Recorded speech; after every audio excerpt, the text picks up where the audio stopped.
The challenge was in going totally against the existing dominant patterns of teacher education, which involved looking at divisions between pedagogy and content, divisions between general education and professional education, and also the need, or rather the lack of the need to engage with content while you're teaching pedagogic approaches. The challenges of a multilingual program are many, and I think we're still struggling with that.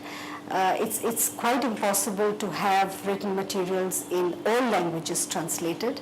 but our experience tells us that a lot of the time students develop self-help kind of groups amongst themselves, and then they're able to help each other in terms of translations, in terms of understanding and having discussions with each other, so that material that is written in English can be understood in the language of the learner.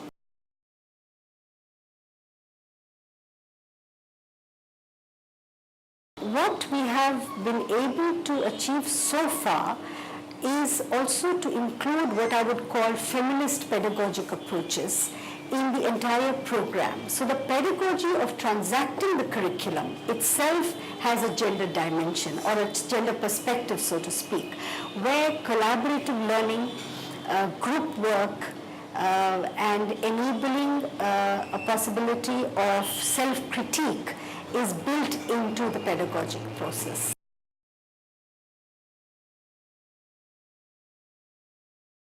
Education is certainly about people, it's not only about subjects, and therefore we felt very strongly that unless the teacher herself is able to seek an inner journey and is able to understand her own limitations and her own strengths, she would not be able to relate to children in school.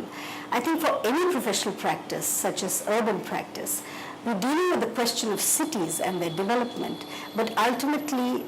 it's the people who are in the backdrop. And therefore,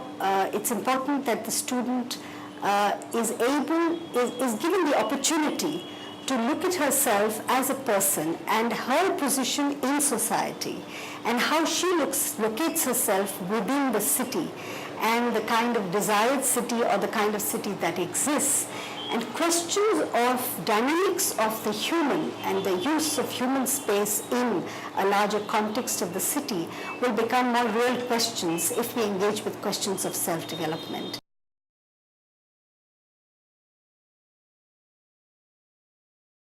Well, I think that the curriculum framework as it is at the moment has been able to put together the idea of interdisciplinarity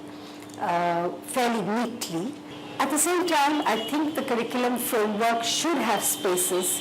within the program to enable students to articulate questions related to interdisciplinarity. I think what we can learn in terms of developing a similar experience for the IIHS curriculum is to look at the possibility of enabling a discourse which is a practitioner's discourse and a discourse which is essentially a theoretical discourse to come together and to dialogue, and also think of creating spaces within the curriculum of the human settlements course which can enable students to participate in such an intersection of discourses. The other thing I think would be to ensure that there is a back and forth movement between theory and practice. So in that case, all theory courses do not remain only theory, but have inbuilt field-based units of study. And practical courses likewise become complements to the theoretical courses. And research questions emerge from within the ground and within the field of practice, rather than only as fundamental questions of research engaging in terms of theoretical development.